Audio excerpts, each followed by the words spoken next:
Bonjour! Alors voilà, c'est la toute dernière qui s'intitule L'arbre à hibou au pays de la bienveillance ou sur les terres de la bienveillance. Je trouve très beau les textures qu'il y a dans cette œuvre-là. La petite neige que j'ai rajoutée avec l'acrylique à la toute fin, avec la petite brosse.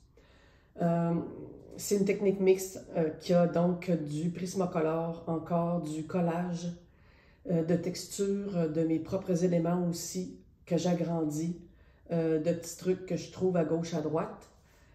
Et je pense que ça dit tout, hein? C'est la lune. J'avais fait le petit concours là et à majorité, c'était presque ex aequo, mais quand même c'était le tissu saumon avec les dorures à l'intérieur qui ressortait le plus souvent dans le choix. Donc, je suis allée avec cette couleur-là. Ça fait vraiment quelque chose de merveilleux. Ça fait vraiment un beau défi aussi parce que ce sont des couleurs que les gens adorent, mais qui sont inhabituelles. C'est des contrastes vraiment qui s'harmonisent bien les uns les autres. Et ça a été un plaisir à travailler cette œuvre-là. Évidemment, le hibou, hein, c'est... au pays de la bienveillance, c'est qu'il y a toujours, une veille. Les gens veillent. La conscience en chacun veille. Et le symbole du veilleur en soi, ben c'est le hibou.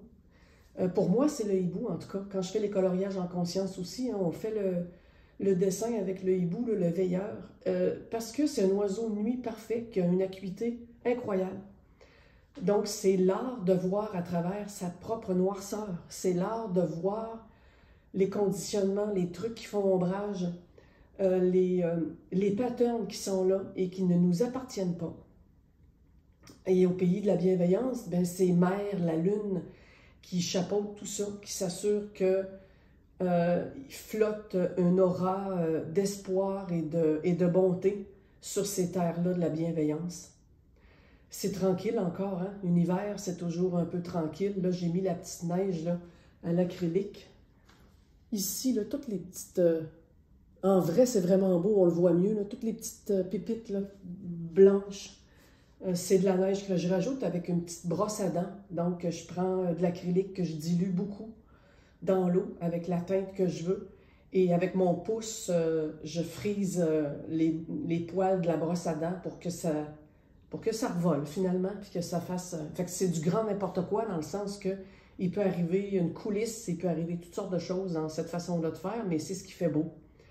Je voulais pas en mettre trop parce que la toile a quand même beaucoup déjà d'éléments. Il y a les maisons au loin avec... il y a des gens qui habitent dans la maison. Ici, là, on voit de la fumée.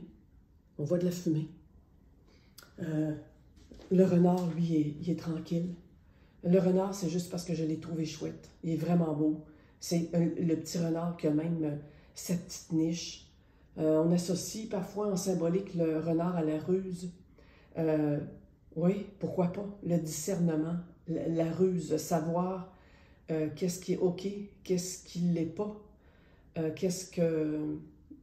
Est-ce que c'est un vrai non quand on dit non ou est-ce que c'est un non mental, un non de la peur?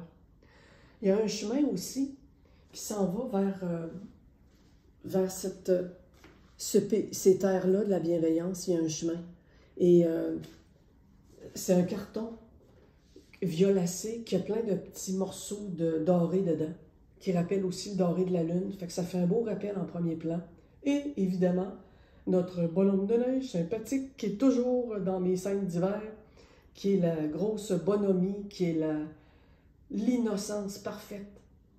Et voilà, alors j'ai eu vraiment beaucoup de plaisir à faire cette œuvre-là. C'est une 10 par 12, 10 en hauteur, 12 pouces en largeur. Et elle va se retrouver dans mon album à vendre sur mon site internet. Voilà!